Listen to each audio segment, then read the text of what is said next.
Once upon a time in a kingdom far, far away. Every while walking through the gardens, they saw a young man sitting on a bench feeding some birds. He was kind of cute, but not the type you'd expect a princess to fall in love with. Still, the princesses couldn't help but strike up a conversation with him, and soon they were sharing their dreams and their fears, their hopes and their disappointments. They had to find a way to make their father accept their true love. And so they made a plan. They would use the only thing they had left, their beauty. They knocked on the door, and when the king opened it, he was shocked to see them. But before he could ask any questions, they told him that they had a surprise for him. They led him to the throne room where the baker's son was waiting.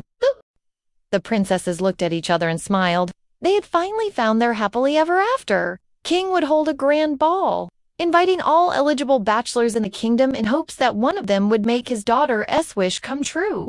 But year after year, the princesses would return home disappointed, holding hands, looking for the same love they had seen in storybooks, an epic romance with a handsome prince. There were two princesses who were best friends. They did everything together, played together, ate together. The princesses knew they had to do something. They couldn't bear the thought of spending their lives without their true love. So at the stroke of midnight, when everyone was asleep, they packed their bags and slipped out of the castle. And they shared one very big dream, to find true love. Now, one day, the young man listened patiently, and when it was his turn to speak, he said, "I understand what you're going through. I too have loved someone from afar for a long time." The princesses were surprised. "Oh, really? Who is this lucky girl?" they asked. The young man blushed. "Well, to be honest, I've loved both of you for a long time." The princesses were shocked. They had never seen this coming.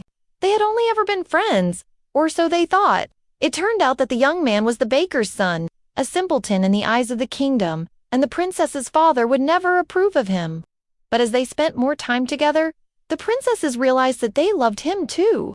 He was kind and funny and smart, and he made them laugh like no one else could. When the king announced another ball, they walked for hours until they came across a small cottage. A woman opened the door and invited them in.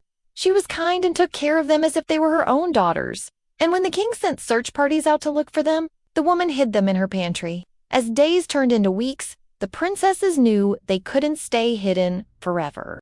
The princesses returned to the kingdom and went straight to the palace. And as the king walked in, he saw the most beautiful sight. The two princesses holding hands with the baker's son in the middle of them. The end.